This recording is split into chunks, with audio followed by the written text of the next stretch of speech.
Today on the Locked On Ole Miss podcast, we look at the heart of the Ole Miss offense as we move forward towards spring, and we also talk about a potential new landing spot for Matt Corral and what that might mean. So this is the Locked On Ole Miss podcast.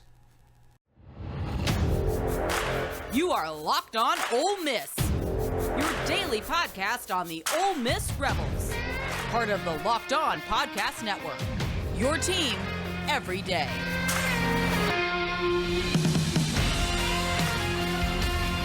All right, thanks for tuning into the Locked On Ole Miss podcast. I am your host, Stephen Willis, and thanks again for making the Locked On Ole Miss podcast your first listen every day. We are free and available on all platforms, including YouTube. So do us a favor, hit subscribe, hit the bell, and get notified of new videos whenever they post, and of course, hit the upvote button. We're getting into our pre-spring look of everything that is going on, and kind of an interesting perspective, I think. But before we get started, I do want to tell you, amazing selection, reliably low prices, all the parts your car will ever need.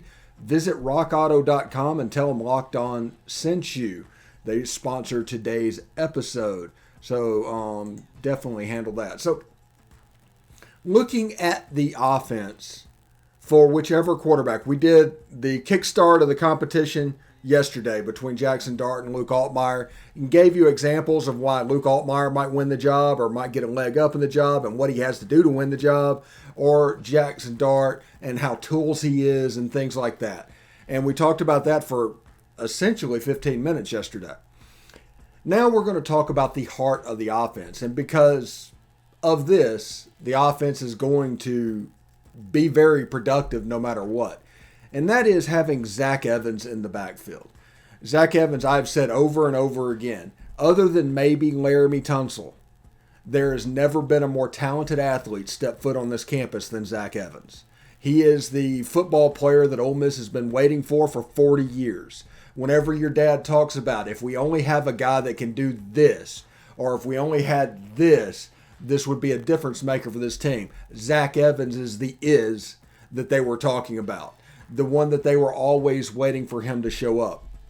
He is finally here. He might only be here for 1 year, but the amount of talent they have is going to allow the offense to grow. We're going to talk in the second segment about beyond Zach Evans, but we're going to start off right here with Zach Evans. And the question of the day is, how many yards will Zach Evans have this season? That is the question of the day. Leave your answer in the comments section below and let me know what you think. But how many yards will Zach Evans have this season? I'm tempted to say 1,400 yards. That's where my head is right now, because this offense has always been a run-first offense. People want to make it a pass-first offense because it's so productive, but that's not the case. Every pass has a run tag. Every run play has a pass tag. So no matter what happens, the defense can never be right. Well, they're so afraid of the deep ball, the running play is what's opened up about 60-65% of the time historically in this offense, and they can do some damage running the ball, whether it was FAU with Devin Singletary, whether it was Jerry and Ely the last 2 years showing off of the running back position, to now Zach Evans. And he combines the attributes that we saw from Snoop Connor and Jerry and Ely into one player. That's the reason I say he's so special. Picture Snoop Connor with Jerry and Ely's intangibles. His quickness, his shiftiness. Picture that. And then put that into one player and you have Zach Evans. Now, I do believe, like I said, I'm in between 1,300 and 1,400 yards. I think he's going to break the school rushing record this year. He is going to be the player that is featured because, as we all know, Lane Kiffin features a player in his offense, whether it was Elijah Moore a couple years ago, whether it was Dontario Drummond last year. This year in the triangle, it might be Zach Evans. Now, Jalen Knox in the slot and Michael Trigg in the slot could open up a very nice little triangle in the middle of the field. Because remember, first and foremost, this offense is designed to torture linebackers. Their linebackers can't be right. If they come up real hard to stop the run, that's going to open up the space behind them to players like Michael Trigg and Jalen Knox. If they come back and try and take those guys away, Ole Miss is just going to run the ball at will. They need to be patient enough to run the ball at will, but that is going to be available for them. And with somebody like Zach Evans in the backfield, you're going to see linebackers that are forced to come up hard against the run because of the threat that he presents. That is going to open up bigger plays for Jalen Knox and Michael Trigg across the middle. It is genuinely going to torture linebackers. Now, one thing against Alabama, Henry To'oTo'o's main weakness is the RPO. He wants to come up and play run defense, and he wants to come up hard. But if he comes up too hard, that's going to expose areas behind him. It was exposed last year against Florida, and it can be done. But you have to run the ball effectively against Alabama to get his attention. Zach Evans can do that. Between Zach Evans, Michael Trigg, and Jalen Knox, that triangle has a chance to make the linebackers absolutely go mad. It's just crazy to think about everything that's going on, but that's absolutely the truth.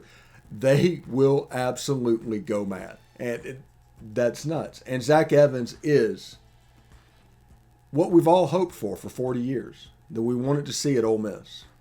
It's like, what happens if a player of his caliber gets in that backfield? And then you look at the wide receiver position that Ole Miss is still grooming over and over again. And they're going to look to the transfer portal to add. I do think they're going to add a wide receiver post-spring that I think has already been decided. I think they're going to add a best available. And if the team is as good as I think they are, and Lane Kiffin thinks that as well, they're probably going to add a grad transfer kicker. Somebody that they can count on to make field goals. Cole Tracy type signing that Coach Orgeron made at LSU from some Division III school. So some weird thing could happen, but it's a 1-year grad transfer. Come in, get your school paid for 6 months, and it's all she wrote. But I think it could absolutely happen. Interesting. This is the time of year I've pretty much given up on all my New Year's resolutions, but not this year. This year I'm sticking to my resolution to eat right, thanks to Built Bar. It's almost like it's not really a resolution because I actually enjoy eating them. Built Bars are covered in 100% real chocolate. Yes, puffs included, 100% real chocolate. Low calorie, high protein. Replace your candy bars with these. They're better. A typical candy bar can be anywhere from 200 to 300 calories. Go to Built.com, scroll down to the macros chart, and you'll be blown away. High protein, low cal, high fiber, and low carb. Compare that to a candy bar that usually has about 240 calories, 30 grams of sugar, and dozens of net carbs. At Built Bar, they're all about the taste. They try to make it taste delicious first, and then they try to figure out how to make it healthy. And I don't know how they do it, but they pull it off every single time. So here's the offer. Go to Built.com. Use promo code LOCKED15 and get 15% off your order. Use promo code LOCKED15 for 15% off. Built.com. And also, man, I do love March Madness and those brackets, but I can't remember the last time I actually went deep or even won anything. I'm hedging my bets this year with Stat Heroes NSCAA Pick'em contest. Stat Heroes NCAA single game Pick'ems pits star players against each other in an amazing hybrid between fantasy and sports gambling. Take control back from those handicappers that always seem to have the advantage. Start focusing on the players that you know best with a gameplay that doesn't rely on big spreads, long odds, or funky props.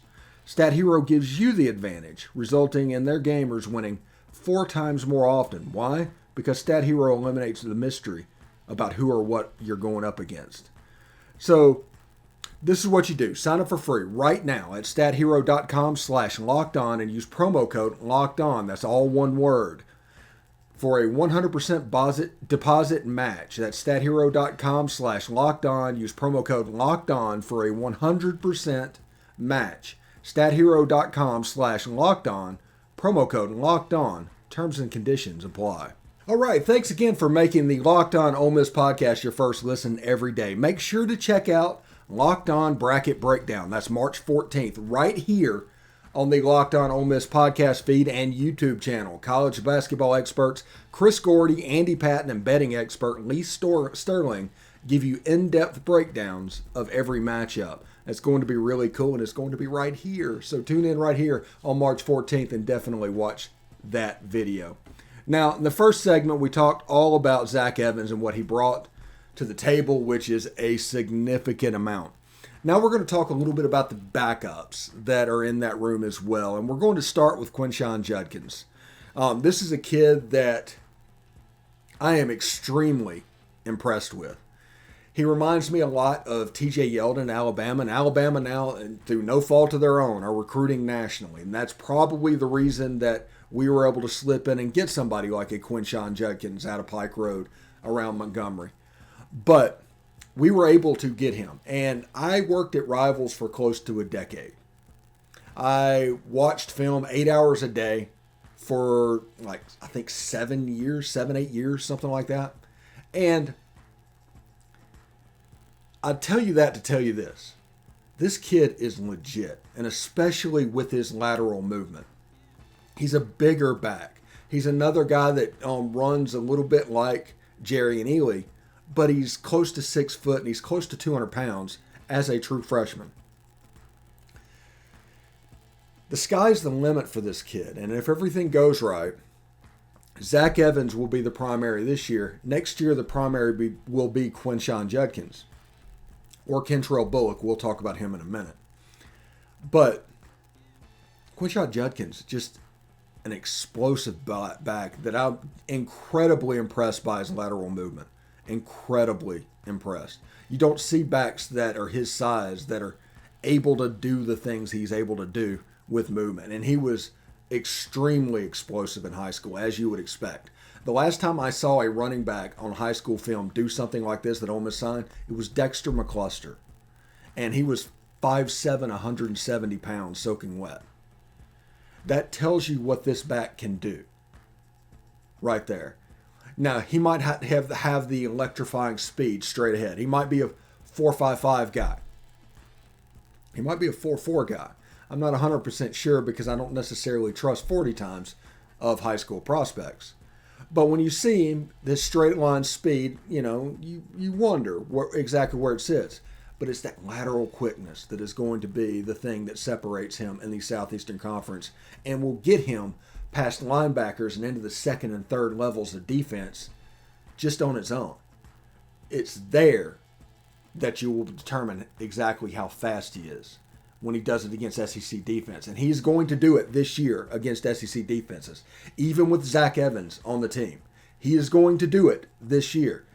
And you might line up against Troy, somebody that's kind of in his backyard, to where all of a sudden he pops one when it's 41-14.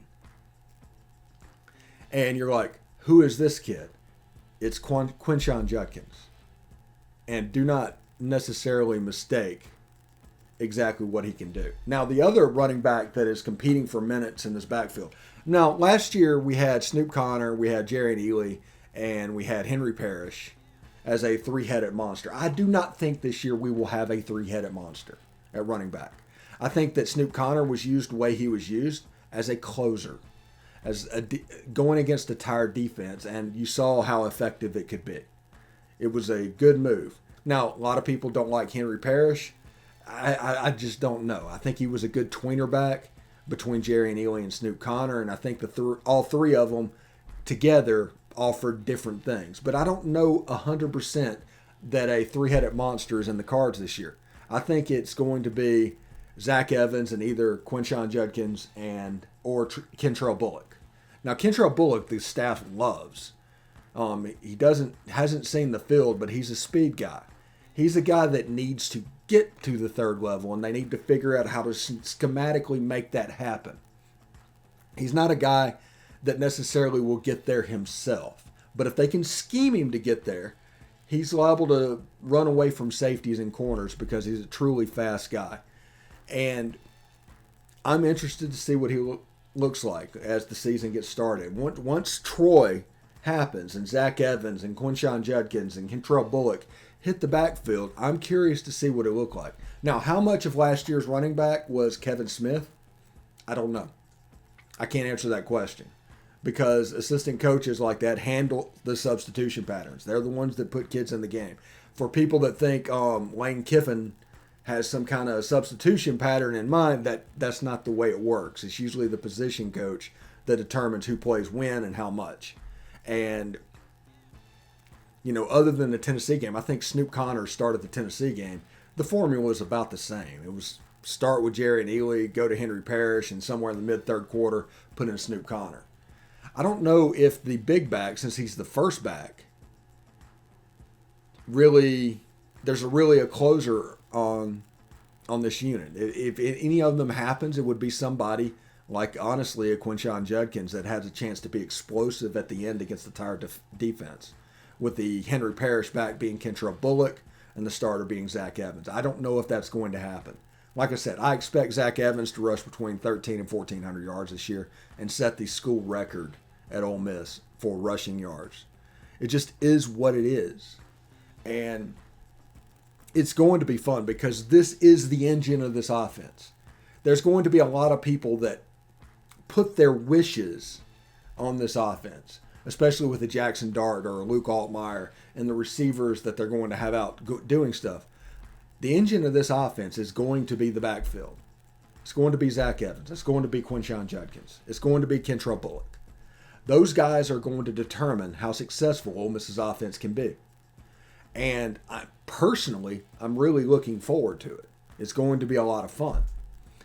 But, Labor Day can't get here soon enough because between the quarterback competition, that is going to be the only thing that anybody talks about across any sport.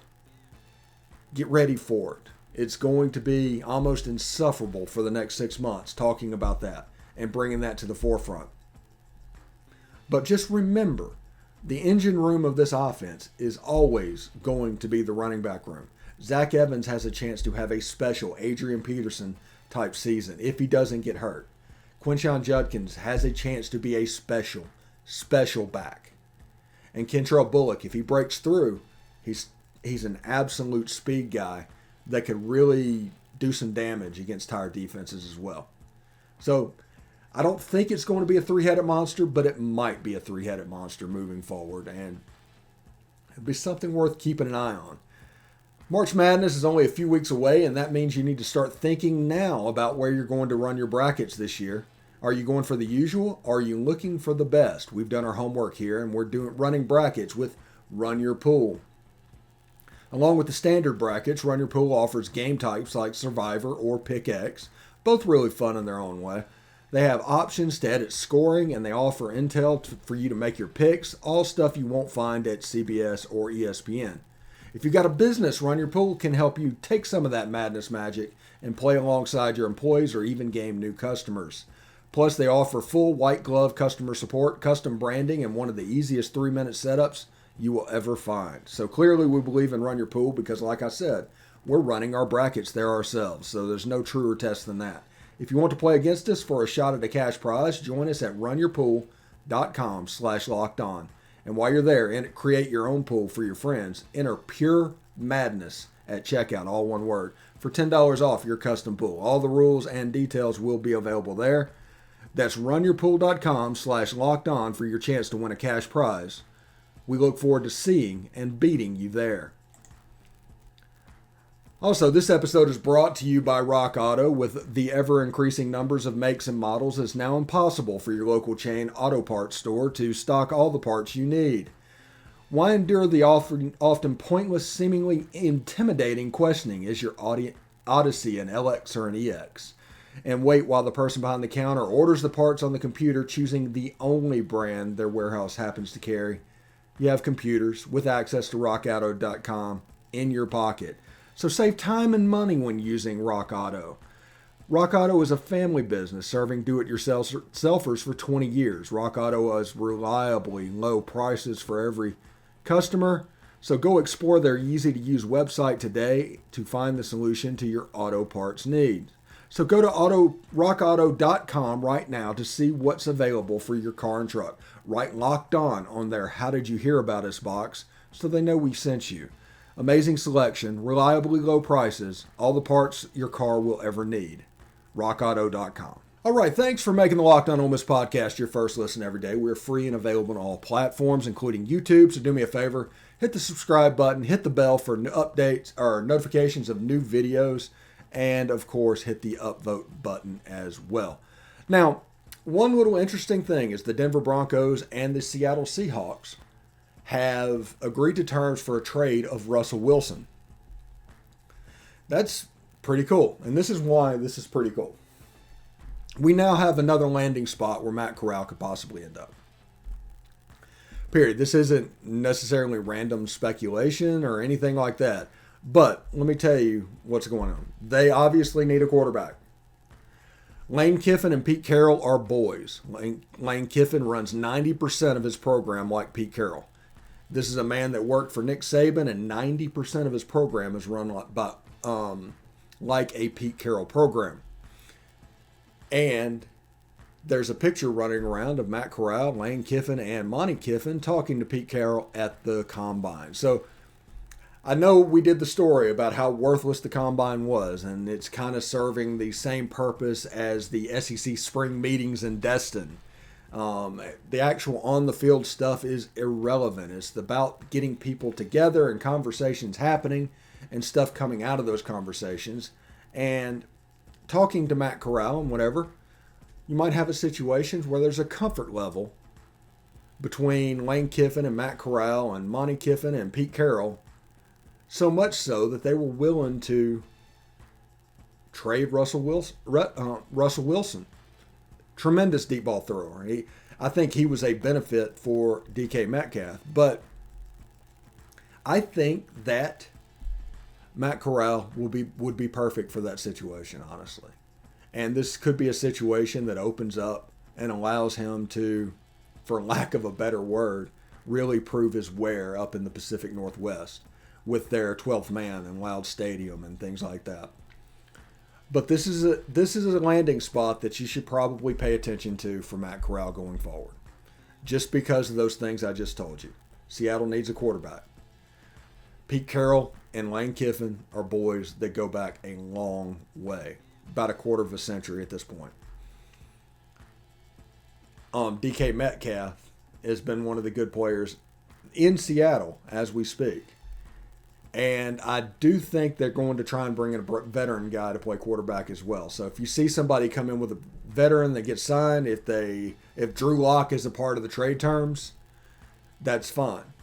I'd still think they might draft Matt Corral just to ensure. But those are the reasons I think that this could be a potential landing spot for Matt Corral. Now, will he last that long? I don't know. I have no idea. But if he does, you might see him land up in that weird color, gray-blue and green and some interesting colors. So it is what it is. But I think he could be very successful there. Other professional notes, the USFL has released their TV schedule for the first 2 weeks of games. I think Tampa Bay opens up with the Michigan Panthers, and they play the New Orleans Breakers in the second game.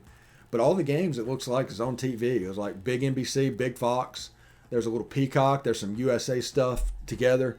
It looks like they're going to try and make this work. Now, there is a cash grab that is going right now, and I will call it a cash grab because 50 years and nothing, and then all of a sudden they're suing the USFL because of their goodwill that they established back in 1984 to try and get their piece of what is going on now. No, if you had any claim to what was going on, you would use it. There's been no movement on the USFL front for years, and then all of a sudden you want to break this out, and that's crazy. It's kind of like those crazy post-election lawsuits that had no chance of winning. So thank you very much for enjoying the podcast today. It's been a lot of fun. I do want to tell you, thanks for making the Locked On Ole Miss podcast your first listen every day. Tune in to tomorrow where we continue to tackle our spring questions, and we'll also talk potentially about baseball and potentially basketball because I think Ole Miss should be playing their game tomorrow night or tonight. In the SEC tournament at the Emily down in Tampa. The Ole Miss Rebel Club is trying to put together an event to where you can go watch the game, go to a bar, and kind of hang out and do things like that. So check out the Tampa Rebel Club, the Central Florida Rebel Club. They should have answers about that. Emily's in a pretty cool location, and it's kind of worth it to see it. Tampa's just a beautiful city. Orlando is the place to go that has everything to do. Tampa's the place you go whenever you just want scenery, because, I mean, that is the stuff you think about when the Golden Girls are on, of like retiring, and Miami is the scenes that happen in Tampa. Tampa is just an unbelievably scenic thing. Their hospital's on an island to get to. It's pretty cool. So tune in for that. So now make your second listen, the Locked On NFL Draft. Ryan Tracy and former NFL cornerback Eric Crocker bring the draft to life every day with insight and analysis on college football prospects and NFL front offices. It's free wherever you get your podcast. So I hope everybody has a good day today. Enjoy the show. Pass it on to a friend. Evangelize it. Retweet. Do whatever you have to do. I would appreciate that. Also, leave us a 5-star rating on iTunes. It doesn't matter what you say. Just leave a 5-star rating. I appreciate that. But until tomorrow, we'll see you then. Hotty toddy.